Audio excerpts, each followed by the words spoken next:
Universidad Central. Independencia, pluralismo, compromiso. Presenta Actualidad Central. Discusión abierta.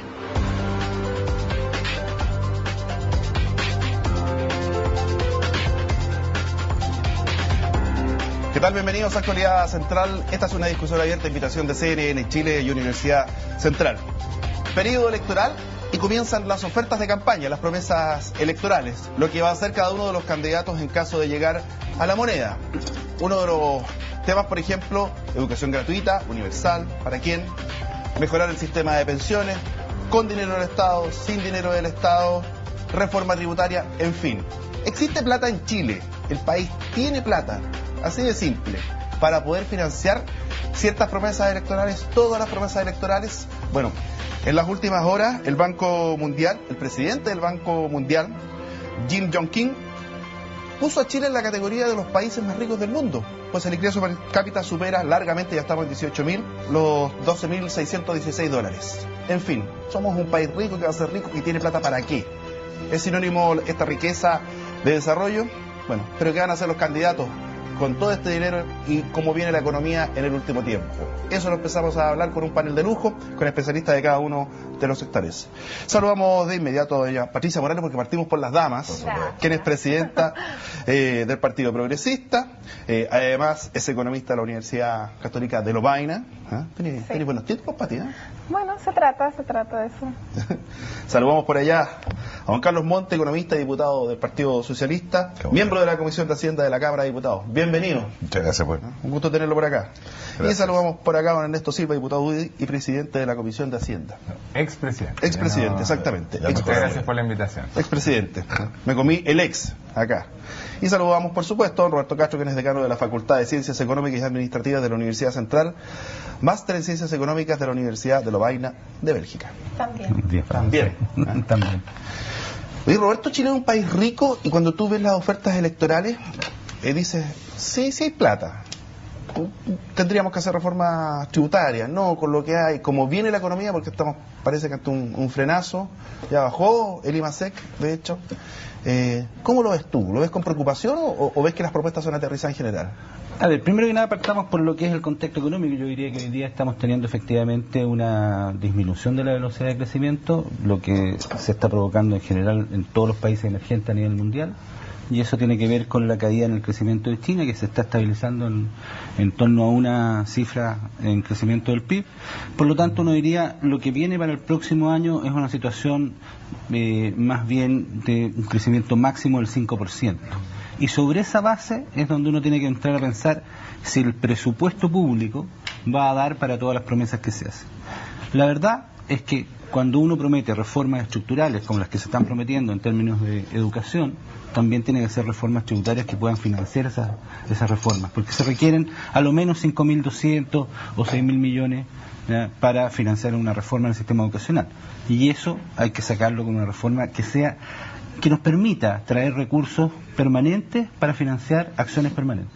Don Carlos Montes, a ver, claramente una de las preocupaciones y parte de lo que los candidatos proponen son cambios en la educación. En el caso de Michelle Bachelet, educación gratuita y universal, con un sistema progresivo, con reforma tributaria. ¿Por qué es tan necesaria esa reforma? ¿Usted comparte esa opinión de parte de la candidata? Mire, yo creo que en educación es impresionante cómo han ido aumentando los recursos en el tiempo. El año 90 eran 1.000 millones de dólares. Michelle Bachelet entregó el presupuesto con 12.000 millones de dólares y hoy día estamos como en 14 por ahí, 1.000 millones de dólares. Pero hay un tema de que los recursos en alguna forma salen por los lados. Aquí hay un tema del lucro o no lucro, hay un tema de la organización del sistema, si van a lo central, y hay también un problema de orientación. No es solo un problema de recursos, pero se necesitan claramente más recursos. Y pensamos que la reforma tributaria debe tener su principal objetivo es financiar la educación pública, y para que sea de calidad, y tenemos que tener una gran cantidad de recursos. El sistema de colegios públicos no funciona si no hay aportes basales. Se requieren aportes basales que te permitan salir adelante, y para eso se requiere recursos. Creo que hay otras cosas como salud y previsión que también requieren, pero me quedo en esto. En educación se requieren más recursos. La estimación son 5.000, pero no al tiro, sino que en el proceso gradual de instalación. Yo además conozco muy bien por dentro el presupuesto del Ministerio de Educación, y yo calculo que hay unos 1.800 millones de dólares en el actual presupuestos que pueden ser reasignados, reorientados, porque hay programas que se vienen arrastrando antiguos, que hay que cambiarlo, o sea, pero aquí lo que importa son los objetivos, lo que importa es el enfoque y no solo los recursos. Las dos cosas deben ir bien ensambladas. Ernesto, Chile tiene plata para poder llegar a una educación gratuita y de calidad. Porque, bueno, yo ayer estuve buscando el programa de gobierno, bueno, se está elaborando en estos momentos. Y hay un grupo de parlamentarios que está, ahí el senador Chaguán, por ejemplo, que decía, mira, sabes que no es necesario inventar los impuestos. Con el crecimiento y el empleo se puede financiar todas las necesidades que existan. ¿Cuál es tu posición al respecto? Lo primero es que yo quiero comentar, Pablo, que pensar que una educación gratuita para todos es lo más injusto que hay. Entonces, aun cuando alguien quisiera preguntarse si hay recursos para eso, creo que es una mala idea. Es lo más injusto que haya un alumno de medicina en la Universidad Católica que la matrícula anual cuesta 6 millones de pesos, se le den 600.000 pesos al mes por 10 meses. Cuando una familia, el ingreso ético familiar, le aportamos 40.000 pesos al mes. Creo que es lo más injusto que hay. Entonces no destinaría recursos para eso. Trataríamos de apoyar a quienes necesitan poder pagar. Quienes necesitan apoyo para poder pagar y que puedan pagar quienes tienen los recursos. Y desde ese punto de vista, si uno mira el país que estamos viendo, quizás la pregunta, Pablo, que hay que hacerse, pongámonos de acuerdo en qué queremos hacer de verdad. Si uno se hace esa pregunta, yo creo que Chile dispone de los recursos para ir enfrentando los desafíos. ¿Por qué? Porque la gradualidad, como se van implementando las políticas en un país serio, es algo súper importante. Para quienes nos están escuchando, yo quiero también poder contarles que estamos en la mitad de una pequeña discusión tributaria, muy pequeña, asociada a la factura electrónica y al impuesto de timbre y estampilla. El año pasado tuvimos un proyecto de reforma tributaria, para algunos menor, para otros muy relevante. Hace 2 años y medio atrás aprobamos una reforma tributaria transitoria y se requiere una estabilidad en las reglas del juego. Y lo segundo, como idea fuerza, no da lo mismo el crecimiento económico para efectos de recaudación y capacidad de destinar recursos a proyectos sociales. Solo a modo de ejemplo, y quizá alguno de los expertos acá podrá corregirlo, pero 1 punto de crecimiento en el producto significa una recaudación cercana a los 500 millones de dólares anuales. Eso significa, por ejemplo, que si el gobierno anterior hubiera crecido a tasas similares a lo que ha crecido este gobierno, habría dispuesto cerca de 1.500 millones de dólares adicionales solamente por efecto del crecimiento económico para destinarlo a iniciativas sociales, a proyectos que el país quiere. Entonces, en eso también hay que poder pensar antes. O sea, Ernesto, ¿el Estado tiene plata para poder financiar la... Yo te digo antes, ¿qué la educación gratuita no universal? Es que la educación gratuita, hoy, primero, las becas han subido de 118.000 a 320.000 becas en educación superior. La cantidad de recursos destinados como porcentaje del producto de educación ha subido de 3,8 en el gobierno de Bachelet a 4,2 en lo que estamos hoy día. Creo que ha habido un avance sistemático que se puede seguir sosteniendo. Ese es el tema. Si el punto que se plantea acá es si queremos empezar todo de nuevo, con un esquema totalmente radical, que ahora todo es gratis, yo te digo, más que un problema de si hay recursos o no para eso, yo discuto que eso sea una buena idea. Y eso creo que también tiene que ser parte de la discusión. Pati, ustedes plantean como Partido Progresista, por ejemplo, una tasa plana de impuestos, ¿eh? Un flat tax. Para no enredarlo, para hacerlo sencillo, para que todos tributen proporcionalmente a lo que van ganando. ¿Eso va a aumentar los recursos para el Estado o vamos a quedar con un sistema más transparente, ¿no? A ver, 2 cosas. Nosotros no estamos proponiendo un flat tax, pero primero yo creo que... ¿Está en tu página web? De la fundación. Sí, pero no el comando. Pero lo que yo creo es que lo primero hay que recentrar el debate. Y lo primero que yo quisiera decir es que efectivamente Chile sí es un país rico, pero no los chilenos. Cuando uno tiene 80% de las personas que ganan menos de 300.000 pesos, nadie puede considerar que Chile sea un país rico. Efectivamente tenemos un PIB per cápita de alrededor de $19.000, pero por ejemplo en la región de Los Ríos es de 11.000 versus las regiones mineras 30.000. Por lo tanto, acá lo que yo creo es que hay que pensar, uno quiere mejorar la competitividad, que clásicamente es el discurso del economista. Sí. Hoy en día, con este gobierno, tengo que ser muy clara, la competitividad bajó en 2 puntos. Bajó de 31 a 33. Y si uno observa cuáles son las variables principales a la hora de bajar la competitividad, es el capital humano avanzado y la educación. Por lo tanto, incluso desde una perspectiva económica, el punto central es preguntarse qué está pasando en educación.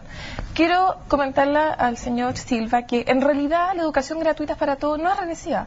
Porque cuando uno hace una reforma tributaria, si el 1% más rico tiene que tributar tributar más, es evidente que va a pagar más que 300.000 pesos, que es lo que le costaría a la universidad. Es evidente que si el 1% más rico de Chile, que gana, qué sé yo, 20 millones de pesos al mes, tiene que pagar más tributos, es evidente que va a pagar más que 300.000 pesos. Por lo tanto, es una falacia decir que la educación gratuita es regresiva. No, el que es padre y que tiene más plata pagará más impuestos, pero lo lógico es que el Estado asegure ese derecho fundamental a cada estudiante. Respecto a la reforma tributaria, efectivamente... ¿Qué es lo que propone usted? Porque me separaste la fundación y el comando y se supone que eso... No, es que en algún minuto, verdad, en la fundación empezamos a evaluar el tax flax, que de hecho fue algo que habían visto también en Océanos Azules. Y dentro del equipo programático del comando, con el encargado que es Andrés Solimano, más bien estamos pensando en subir la tasa de las empresas a 25%, pero eliminar el food sin la concesión que quiere hacer evidentemente Bachelet, que es hacerlo progresivo. Nosotros sí creemos que tienen que tributar estos 200.000 millones de dólares que están siendo retenidos, pero además, y quizás lo fundamental para nosotros, hay que atacar el IVA, porque el IVA es el impuesto más regresivo en ese caso. No es normal que una persona que gana 200.000 pesos tenga que pagar el mismo IVA para la canasta básica de alimentos que aquella que gana 10 millones de pesos. Nos parece que es muy grave que se haya omitido lo más fundamental. El impuesto que más recauda es el IVA, y nosotros estamos planteando un IVA diferenciado justamente para aliviar la clase media. Nos parece que ahí es donde uno puede hacer el diferencial en cuanto a poder adquisitivo, asumiendo también que hay que generar un verdadero royalty a la minería. No basta con el impuesto específico, sino que se necesita un royalty por la cantidad de recurso natural que ha sido extraído, y también con compensaciones hacia las regiones. Una de las discusiones que se da constantemente en los periodos electorales es cuando dicen, mira, si no toquemos nada de los temas tributarios, no cambiemos, por ejemplo, los royalties, porque nos puede, de alguna forma, ahuyentar la inversión extranjera, son cambios de regla del juego. ¿Cuándo es el momento preciso para hacerlo, Roberto? Mira, el otro día yo escuchaba a Alberto Arenas, que lo conocí cuando estábamos en la Escuela de Economía, y él decía, mira, cuando ustedes me dicen que la economía no está bien y no es el momento para que sea una reforma tributaria, entonces tampoco va a ser bueno el momento cuando la economía vaya subiendo. Entonces, ¿cuándo es el momento para una reforma tributaria? No, las reformas tributarias hay que hacerlas cuando se necesite, cuando se necesitan hacer cambios estructurales en una sociedad. ¿Ya? Y esto yo creo que hoy día Chile ha pasado de ser una sociedad en la cual se vislumbraba como el mercado a una sociedad que quiere ser una sociedad de derechos. Eso es lo que han instalado los movimientos sociales en la calle. Queremos derechos. Derecho a una mejor educación, derecho a una educación gratuita, derecho a una educación igualitaria, derecho a una mejor salud, derecho a una salud que nos garantice la salud de la población, etcétera. Esos son los derechos que quiere la sociedad. Y para eso se requiere que el Estado sea capaz de capitalizar en bienes públicos la mayor recaudación. Pero dime una cosa, entonces, ¿los candidatos pasan a ser buzón de los movimientos estudiantiles, por ejemplo? No.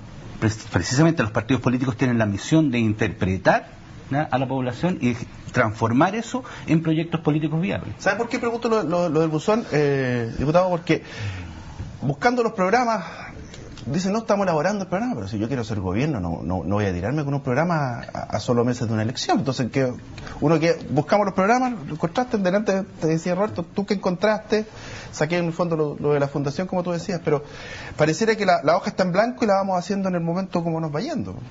Mira, lo que pasa es que quizás conviene distinguir entre lo que es proyecto para más de 4 años, por un periodo más largo, el enfoque de las cosas, porque yo comparto con Patricia de que viene un momento de cambio. O sea, aquí no podemos seguir creciendo ni viviendo como estamos.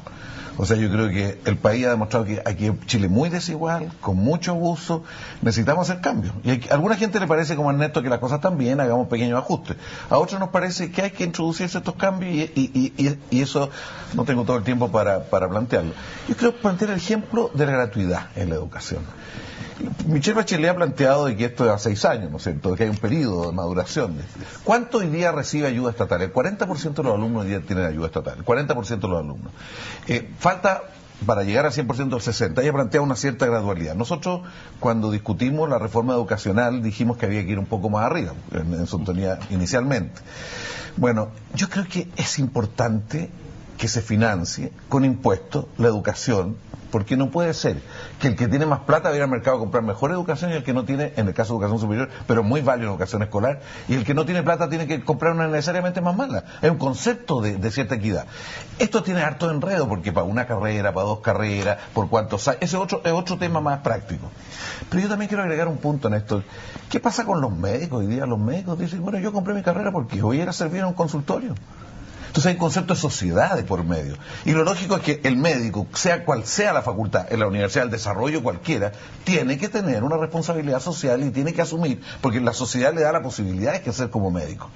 Bueno, yo creo que este concepto social que está por detrás, y también la idea de que hay que hacer cambio como estamos no es suficiente, somos desiguales. Y educación es un tema central que se ha invertido, yo creo que hay que invertirlo bien, hay que precisar los objetivos, se requieren más recursos, requerimos hacer reforma tributaria, es posible hacer. Hoy día está todo, es demasiado desigual. Tú sabes que se están construyendo casas, viviendas en Santiago, en el distrito de él, de 45.000 UF.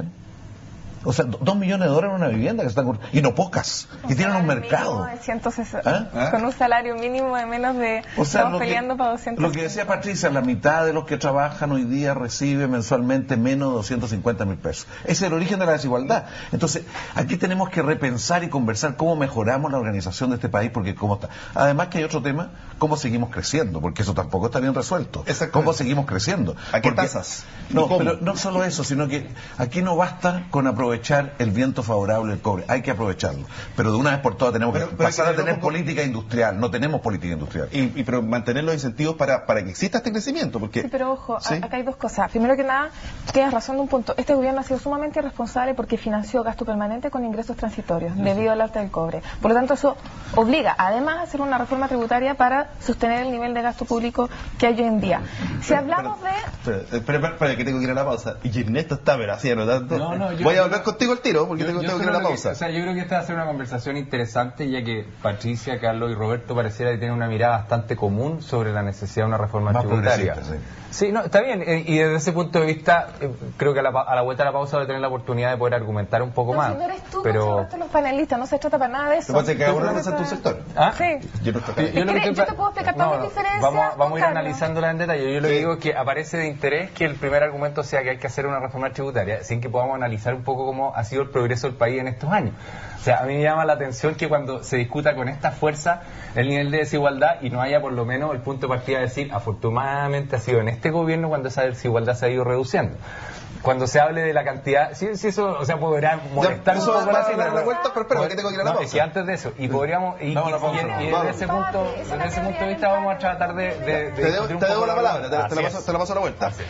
Vamos viendo, dice Fernando Puente, hay plata para armamento y no para educación. Insólito. ¿Qué dice? Otro más. Y tengo unos twitters de aborto terapéutico, ese tema antiguo. Ojalá el nuevo gobierno use bien el dinero y no lo malgaste. Parte de lo que está llegando a través de nuestro Twitter, para que comience a escribir con sus inquietudes, sus preguntas, las vamos a ir metiendo ahí al aire. Ya volvemos.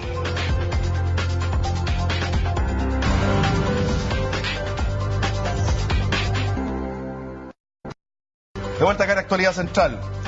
Paola Rivas, diputado Montes, dice: la mayor parte de los médicos de este país tenemos conciencia social.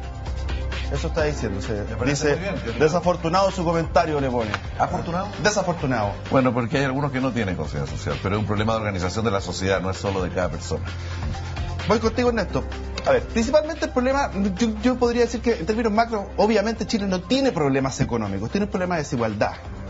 Y el eslogan de la campaña de Pablo Longueira es hacia un Chile más justo. ¿Cómo se consigue eso? Es muy distinto a un Chile más igual, Pablo. Sí. Y yo creo que es bueno poder tener la oportunidad de explicar un poco más los argumentos. Un tema que no alcanzamos a cerrar del bloque anterior tiene que ver con la responsabilidad en la ejecución de los recursos.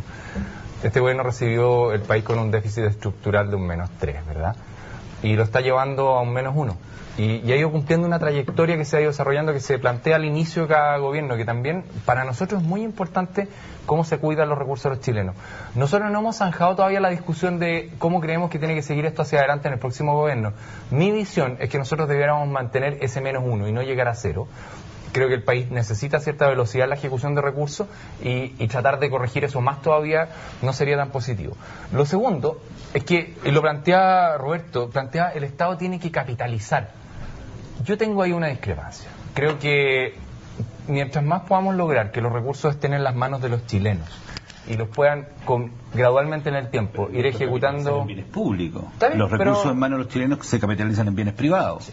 Los bienes públicos son los que tiene que aportar el Estado. Sí, y lo está aportando y así lo ha ido haciendo. Y desde ese punto de vista a mí me gustaría que ojalá las personas puedan tener más nivel de decisión para poder gastarlo, para poder ejecutarlo. Creo que eso es lo que ha permitido, por ejemplo, que si tú miras los indicadores que muchas veces tratamos estos debates de desigualdad, del 10% más rico versus el 10% más pobre, esa brecha se ha ido acortando. A mí eso me parece bien y creo que tenemos que avanzar más rápido. Coeficiente de Gini, que siempre hemos discutido tanto en la Comisión y en el Congreso, también ha ido disminuyendo.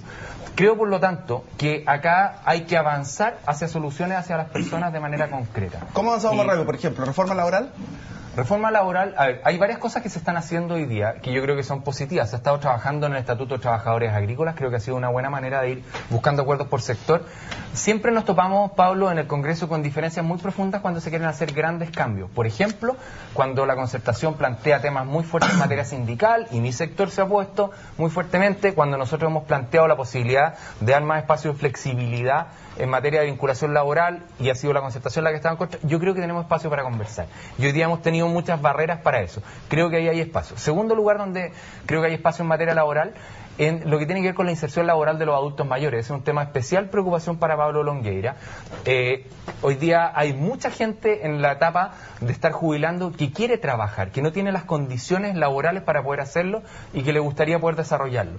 Y lo segundo, que ha sido un foco laboral de lo que ha planteado Pablo Longueira, le ha puesto una meta, que son 500.000 empleos femeninos durante su periodo, para poder continuar con esta línea que se ha venido desarrollando de creación de empleo en los últimos 4 años, que ha sido muy positiva. Creo que a partir de ahí tenemos harto por hacer.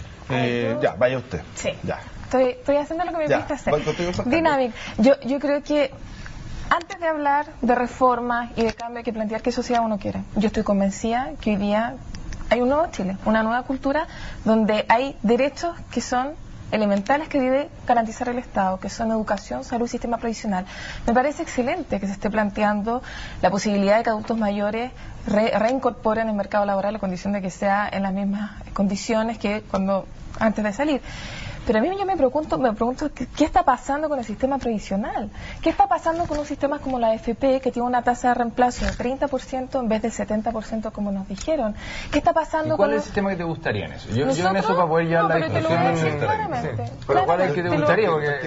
Pero primero que nada, te lo voy a comentar. Sí. Diagnóstico. Tenemos un sistema que fracasó porque la tasa de reemplazo es de 30%, porque los costos de administración que se le cobra a la gente es hasta un 24% de la cotización individual. Es decir, la persona que ahorra 100 le quitan 24 por costos de administración, que básicamente son grandes pancartas publicitarias.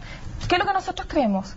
Debemos regresar a una lógica de solidaridad, por lo tanto proponemos un sistema mixto. ¿Solidaridad o reparto? Solidario, reparto, es decir, un sistema de reparto en el cual el Estado garantice una pensión mínima y que el 10% se capte en ese sistema de reparto, y aquellas personas que quieran tener un complemento, una pensión adicional, lo podrán hacer a través de AFP, pero ojo, AFP regulada, es decir, costo de administración de máximo 7% de la cotización individual, como hoy día lo hace la AFP modelo, o sea, es posible. 2, un límite en el porcentaje de los fondos que tú puedes destinar en el extranjero. Hoy en día se supone que la AFP se creó para tener acceso a financiamiento interno, y eso es falso. La mayoría de los fondos, más del 80%, está destinado en el extranjero. Por lo tanto, ni siquiera los chilenos están aprovechando sus propios ahorros. A mí me parece que acá lo que está en jaque, en juego más bien, es un cambio de regla, que es lo que uno estima que es el rol del Estado y cómo éste debe garantizar derechos como la educación, salud y sistema previsional. No es solo educación, es también el sistema previsional y también la salud. Tenemos que profundizar en el tema de pensión. Yo creo que un problema que tiene la UDI es que cree que puede seguir igual sin asumir de que el país quiere modificaciones de las reglas, de la organización más general. La UDI ha sido el primer partido, desde ese punto de vista representa a mucha gente. Muy conservador, y esto lo va a sufrir ahora en las elecciones, ya lo sufrió en las municipales. Ganamos la primaria. Pero creo que, bueno, eso fue gracias a Velasco, pero en fin, pero ese es otro tema. Votó 20% del padrón, que nadie se ponga tan feliz. Bueno, yo creo que es bien importante asumir de que aquí se estableció una organización del país en un periodo de dictadura.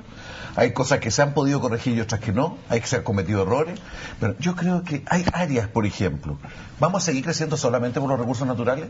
¿Vamos a seguir creciendo solamente con el retail y con el crédito? ¿O tenemos que iniciar de una vez por todas política industrial? Para iniciar iniciar política industrial se requiere un Estado que se la juegue en ciertas cosas. Por ejemplo, capacitación laboral. Si es vergonzoso lo que nosotros tenemos en capacitación laboral con un sistema CENSE que no está respondiendo a las necesidades. ¿Qué pasa con el salmón, por ejemplo? Grandes problemas porque no había una... ¿Qué pasa con el cobre? Faltan choferes, conductores de máquinas y de todo. ¿Y qué es lo que ocurre? Se lo quitan a todo el resto de la economía porque ellos no han tenido capacitación. El sistema no funciona. Pero también en otras áreas. El Estado tiene que iniciar política industrial, por ejemplo, en el área energética, en el área eléctrica, en el área de energía solar. Y en ese sentido, ¿qué no hizo el último gobierno de Michelle Bachelet y la concertación para atrás? ¿Cuál es el mea culpa que hace su sector? Mire, porque creo, por la pregunta típica, si no lo hizo los 4 años mire, yo creo que hay cosas que se hicieron bien y cosas que se hicieron mal. Yo creo, personalmente, yo no estoy aquí representando a nadie del comando como tal, pero yo creo que la crisis no solo había que enfrentarla con las reservas que teníamos, se podrían haber iniciado proyectos distintos. Siempre discutimos con Velasco, con Andrés Velasco, por ejemplo, la experiencia italiana de la ley Sabatini, que en medio de la crisis, que baja el valor de los bienes capital, era la oportunidad para modernizar todo el parque, por ejemplo, el sector automotriz, todo el parque de los talleres mecánicos. Nos falta un rol del Estado. Yo comparto también lo que se dice, el Estado tiene que asumir un rol más proactivo. Esto lo hizo hasta la dictadura. La dictadura lo hizo con el sector forestal que generó, ¿no es cierto?, el 701, también en el y ahora nosotros, nuestros economistas, y yo digo de nuestro gobierno, en muchos momentos han dicho que el Estado no puede tiene que tomar iniciativa en el área política industrial para complementar. ¿Esto es de corto plazo? No. Esto supone una mirada a más largo plazo. Y el problema, la lógica de este modelo es que es cortoplacista. Y ellos nos quieren imponer que la única manera de hacer las cosas es esta. Pausa. Hay una cosa que es vital acá. Ya aquí se había empezado a desarrollar una política de corte industrial incipiente, que era el tema de los clústeres, y este gobierno la borró de plano. No, ¿ya? Simplemente no existió, volvimos a focar cero. Porque aquí hay un tema que es ideológico. O sea, uno no puede dejar de pensar ya que efectivamente cuando la derecha está en el gobierno lo que piensa es que aquí tenemos que lo que tiene que operar es el mercado, los incentivos hacen operar el mercado en forma perfecta. Eso no es cierto. Pero un poquito que tengo que ir a la pausa. Quedo pendiente. Ya. Voy a anunciar más o menos qué temas podríamos tocar. Concentración económica, sí, que es uno de los grandes temas nuestros. Y también, por otra parte, el rol subsidiario del Estado. ¿Qué es lo que tiene que hacer? Y de ahí entremos también en los temas un poquito más... Estamos de repente en una economía muy alta, pero de repente la gente quiere saber, te lo comentaba adelante, bueno, ¿qué me asegura el próximo gobierno? ¿Cómo va a estar el precio del Transantiago? ¿Qué va a pasar, por ejemplo, con el impuesto específico a los combustibles? En fin, todo eso lo vamos hablando a la vuelta de esta pausa y ahí leo los Twitter.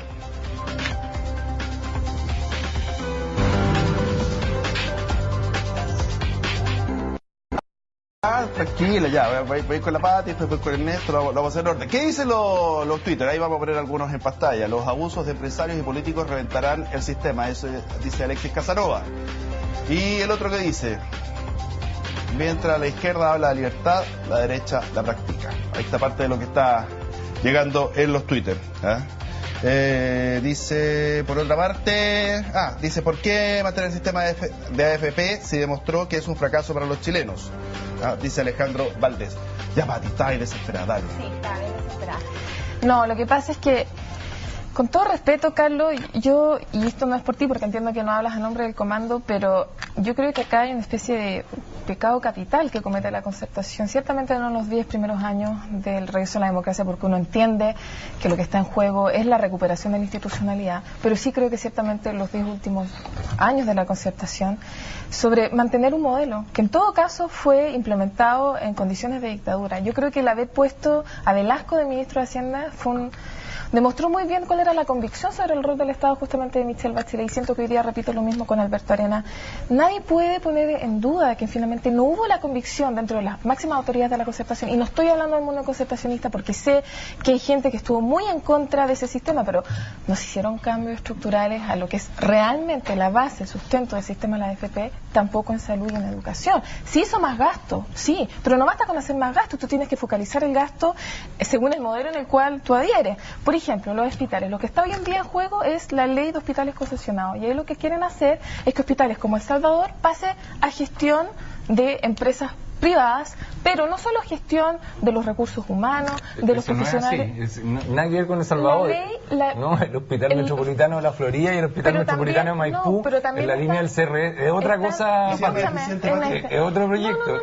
Y lo hemos discutido mucho con Carlos, que tenemos coincidencia y diferencia por el Hospital Nos juntamos ayer con Camilo Vaz. Si me dejas terminar, nos juntamos ayer con Camilo Vaz y él nos explicaba que había una serie de hospitales públicos que corren el riesgo de ser concesionados. Y acá lo que pasa es que un hospital, bueno, pero un hospital concesionado, lo que está detrás de este sistema, de este modelo, es que esta nueva gestión va a definir cuál va a ser el estatuto de los profesionales de la salud. Por lo tanto, esos profesionales de la salud no van a estar bajo los mismos estatutos eventualmente que los demás, pero sobre todo estos hospitales no van a tener que cumplir con los estándares de calidad que deben cumplir hoy en día los hospitales públicos.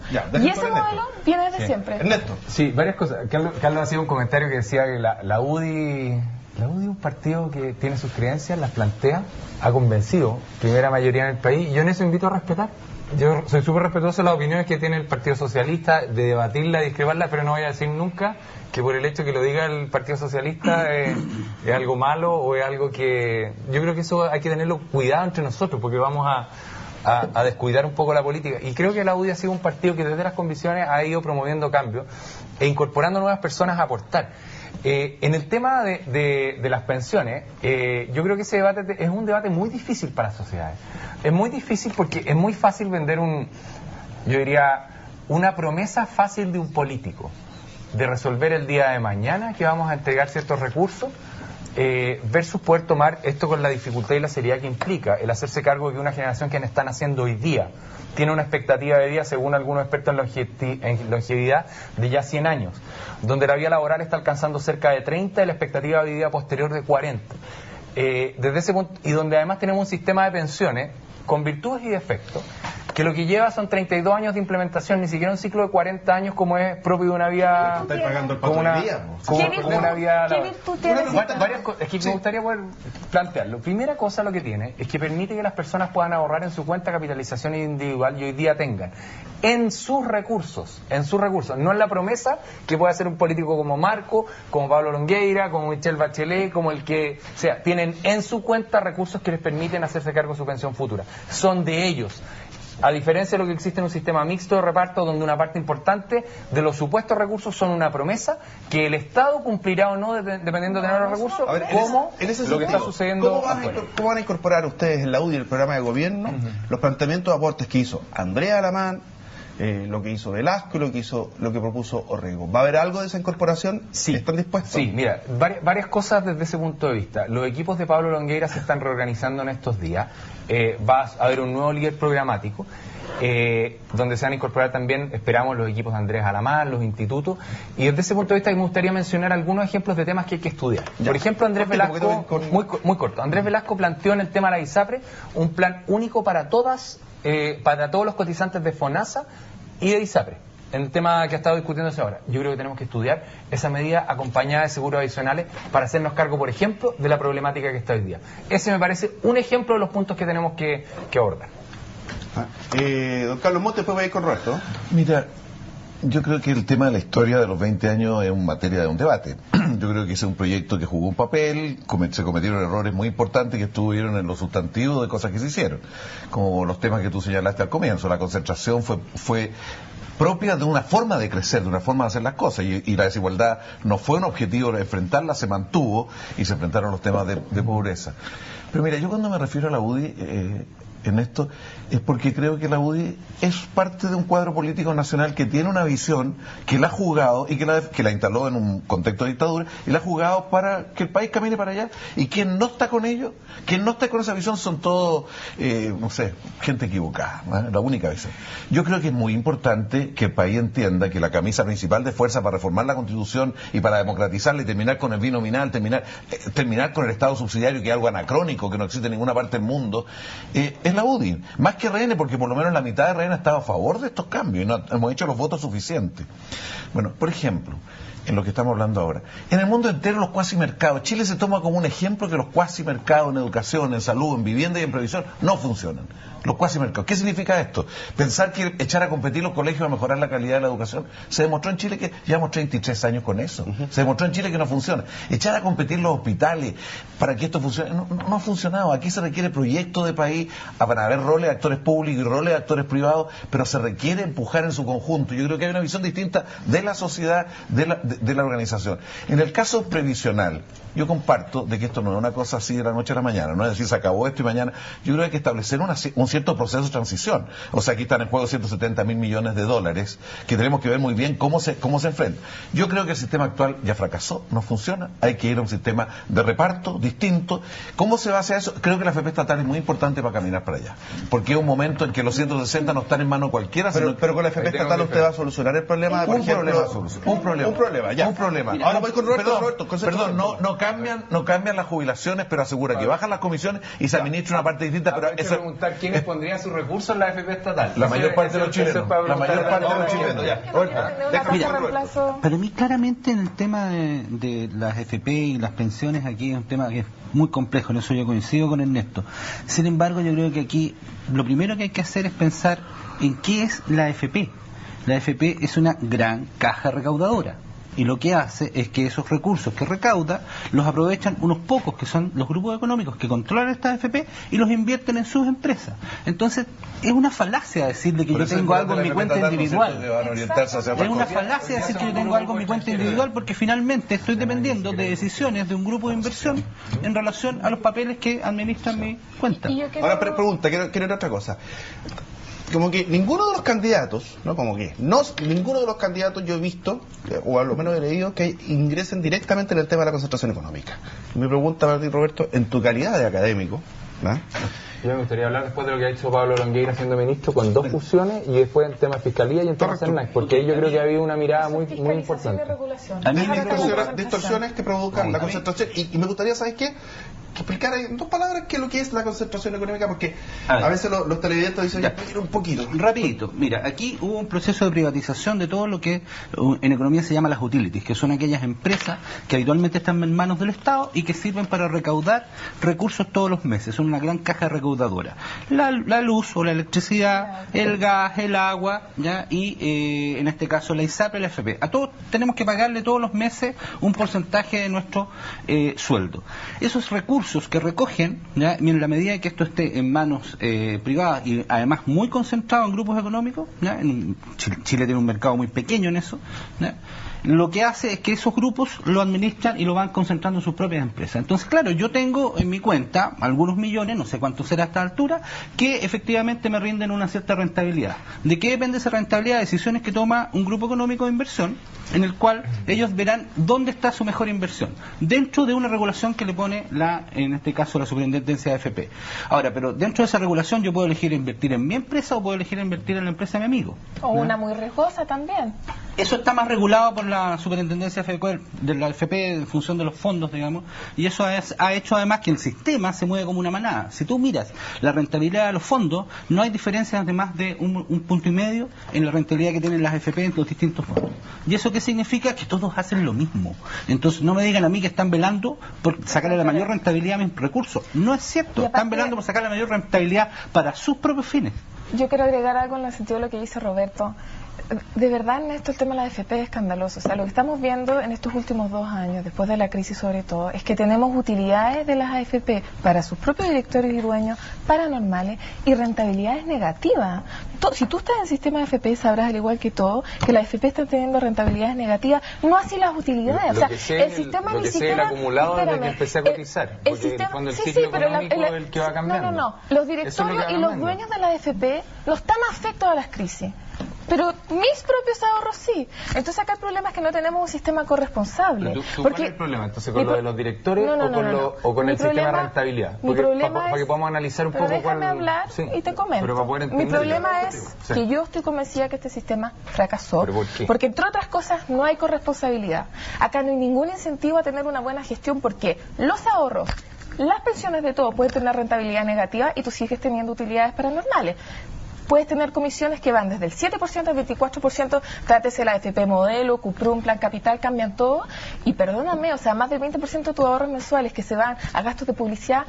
Yo en serio no veo cómo se puede defender el sistema de AFP. Yo creo que lo importante es tener las alternativas para poder evaluarlo. Pero por Dios, si está evaluado, todos los estudios lo han evaluado. ¿Para qué enojarte? ¿Cuáles son las alternativas las alternativas que plantean? Nosotros hemos planteado varias medidas para perfeccionar el sistema de AFP. Voy a plantear ciertos ejemplos que son muy puntuales, de cosas muy puntuales. Lo primero es que nosotros hemos planteado que lo que puede haber son la posibilidad de tapar lagunas previsionales pasadas de un trabajador con todo tipo de incentivos tributarios posibles, para que si alguien tiene la suerte, que no todos lo tienen, de poder disponer algo más de sus ahorros para cubrir lagunas, lo premiemos. A diferencia de lo que hizo el gobierno con los votos de la Concertación y Renovación Nacional, de limitar los depósitos convenidos, de limitar el APB. Eso, ¿por qué? Porque en el fondo muchas personas quieren poder cubrir su ahorro. Segunda cosa, poder revisar si gran parte de los fondos del seguro de cesantía, que se sobreestimó lo que se necesitaba, se pueden utilizar para poder también esos son recursos de los trabajadores, ¿sí? Perdóname. Y a su cuenta, a su cuenta. Los que tendrían que poner de una manera y poner más, eso no es otra cosa. Exactamente. Eso es de manera que puedan ayudar a complementar la pensión. La tercera cosa que hemos planteado es incorporar mejoras muy pequeñas. Por ejemplo, que un padre o madre que tiene un hijo discapacitado, que hoy día no tiene cómo ahorrar, pueda hacer un ahorro en beneficio de ese hijo con un tipo de APB o ese tipo de... ¿Qué le responde al Twitter? Mira, lo que pasa es que yo entiendo que la consigna de que blanco o negro, que algo se acabe o termine, siempre es fácil de promover. Yo nuevamente pregunto ahí, ¿qué es lo que planteamos? Y yo creo que el camino que hemos tomado ha ido avanzando. Y creo que va bien. Y hay mucho por mejorar.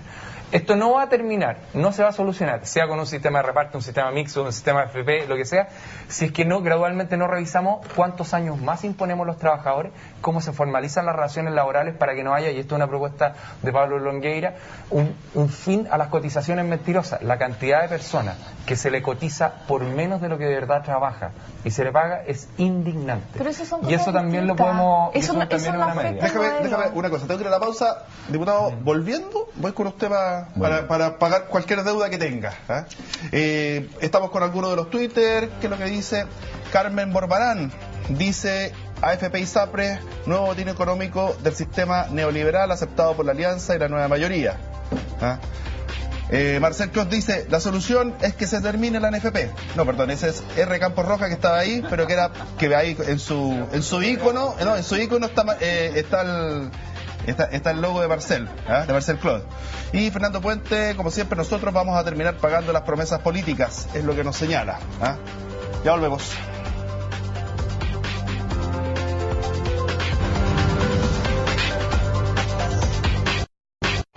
De vuelta acá en esta discusión abierta. ¿Qué nos han dicho los Twitter? Nos hemos portado mejor con los Twitter, La AFP son una estafa legalizada, dice Daniel Pino. ¿Y que igual es el otro?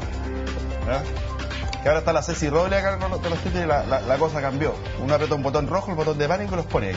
Sistema AFP de la derecha funciona, pero ganando 20 millones al mes. En ese sentido hay bastante consenso de parte de la gente, porque obviamente no está conforme.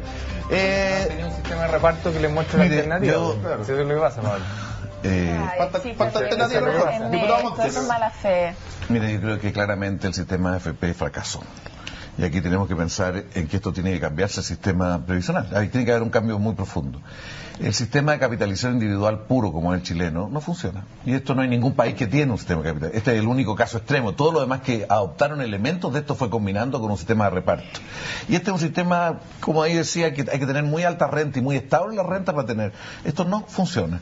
Y no funciona en las dos partes. Por un lado las pensiones y por otro lado la orientación de la inversión. Porque son dos cosas. Una cosa es qué jubilaciones da y qué se hace con esos recursos. Y uno dice, ¿por qué la AFP no han ayudado a la innovación en este país? ¿Por qué no han ayudado a modernizar? ¿Por qué esos recursos no han ido a otras áreas? Por ejemplo, como plantea Ricardo Frame David, a la modernización de la pyme y otras cosas. Yo creo que esto no resulta. ¿Cuál es la transición y hacia dónde vamos a transitar? Yo creo que efectivamente es una discusión. Yo estoy convencido que el sistema de reparto debe ser la matriz, la estructura fundamental de organización. Y no es verdad que el sistema de reparto en todas partes del mundo no funciona. O sea, en Chile incluso si uno lo compara con el viejo sistema sería una larga discusión acá, pero ustedes han creado un mito de que este sistema es perfecto y que no hay otra cosa. ¿Por qué? Porque la gente sabe cuánto plata tiene propia ahí. Y eso es lo que genera un cierto incentivo. Así yo tengo, pero la gente le dice, usted puede usarla para algo, le da buena jubilación. La gente empieza a desconfiar del sistema. Yo creo que este sistema fracasó. Tenemos que crear un nuevo sistema. Estoy convencido de que esto requiere un debate y requiere cierto nivel de consenso. Esto no va a ser, no puede ser de la noche a la mañana, tiene que ser en un proceso que ojalá partiéramos con una AFP estatal y enanchando el pilar solidario que hizo la presidenta Bachelet. El crear una jubilación pareja a 900.000 dueñas de casa, a 900.000 personas, fue muy potente. Eso hay que ensancharlo a otros sectores en el proceso de transición hacia un sistema de reparto. Les quiero hacer una pregunta a la vez que que la quiera tomar la responde. Y quiero llevarlo a un tema súper doméstico.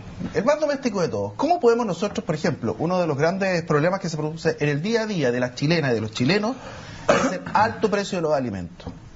¿Cómo va a haber competencia si tenemos 3 cadenas de supermercados que regulan los precios de lo que es lo más básico, la comida que se lleva en la casa? Don Roberto, usted en su calidad de académico nuevamente. Mira, la verdad es que aquí los supermercados no compiten por precios de los alimentos, ellos están en un negocio financiero. Entonces lo que nosotros observamos en realidad es que había un alza generalizada de los precios de los alimentos a nivel mundial y que eso se ha traducido en los precios internos. Pero si tú vas efectivamente a los precios de los productos, salvo las exquisiteces, el resto son precios que tienen bajo margen. ¿Por qué? Porque donde efectivamente hace su negocio cualquiera de las cadenas de supermercados es que recauda, algunos a 120 días, como dijo el otro Polman, si no el negocio no funciona, ¿ya? Y le paga a los proveedores, le paga a los proveedores a 120 días y esos 120 días trabaja la plata en un sistema financiero. Don Carlos Montes, la Cámara 4 es toda suya, diga lo que quiera. Voy a seguir para acá. ¿Precios también? Los precios de los alimentos han tenido un alza a nivel mundial y eso es lo que se está reflejando hoy día. Ahora, que ahí haya sobremargen en los precios, yo no diría que hay sobremargen. El tema es Eso es otro. importante. Sí. El tema, bueno, Carlos. No, vamos con Carlos porque ya se acabó el programa. Cámara 4. Creo que es muy importante que el país aproveche la posibilidad que tiene de hacer reformas profundas. Tenemos que hacer cambios, después de todo lo que ocurrió hay que hacer cambios estructurales muy importantes en el país. Y Michelle Bachelet ha propuesto estos cambios estructurales y creo que un cambio central son las reformas laborales. No podemos seguir con trabajadores que son tratados de la manera que son sin capacidad ninguna de negociación. Creo que hay que hacer cambios en la ciudad también, una reforma de cómo se organiza la ciudad. No pueden ser solo los negocios los que generan cómo se hace la avenida, cómo se desarrolla y crece la ciudad. En fin, reformas profundas. Adquiere Michelle Bachelet. Hay gente que dice, ¿por qué no lo hicieron antes? Porque antes no nos permitió la derecha, porque antes no hubo un movimiento estudiantil, antes ahora hubo un movimiento estudiantil que dice que el país hay que cambiarlo y nosotros oímos ese mensaje y creo que porque Michelle Bachelet quiere hacerlo y muchos de nosotros quieren. Diputado, la Cámara 5 o la 4, Ingrid. La Cámara 4 es suya. Bien, primero agradecer la invitación. Creo que es muy importante poder discutir sobre lo que viene en Chile hacia adelante. Yo creo que lo que ha hecho este gobierno ha sido un paso positivo para generar mejores trabajos, mejores condiciones de vida de los chilenos y en un ambiente de tensión y dificultad es lo que está sucediendo en Chile. Y de eso hay que hacerse cargo. Pero lo que hay que hacer es tratar de dar respuestas que permitan ir construyendo y no destruyendo. Y de esa forma, yo creo que el liderazgo que ha tenido Pablo Longueira y lo que ha hecho desde su rol de parlamentario, como político, como ministro de Economía del presidente Piñera, lo que genera son las condiciones de la confianza para poder seguir avanzando. Yo quiero invitar también a quienes nos están escuchando a que a lo largo de lo que queda del año, cuando se está dando este debate donde aparece tanto eslogan, tanto populismo, y lo digo con esas palabras, que podamos también evaluar la responsabilidad y la seriedad con que se construye hacia adelante. Creo que eso es muy importante para que nuestro país pueda avanzar y no retroceder, que yo creo que es algo que no nos podemos dar el lujo. Pati, mire, la Cámara 5 suya. Bueno, yo no quisiera entrar en el discurso de la destrucción, construcción, populismo. Yo creo que acá lo que está pasando es que los chilenos se están dando cuenta que uno tiene que transitar hacia una sociedad decente y normal. Uno espera de una sociedad decente que el Estado garantice derechos universales como la salud, la educación y el sistema previsional. Es lo mínimo que uno podría esperar en una sociedad solidaria. Y eso significa que yo me pregunto realmente cómo personas que han sido parte del poder político, empresarial durante 20 años, no pueden hoy en día darse cuenta que algo es evidente, que se necesitan cambio.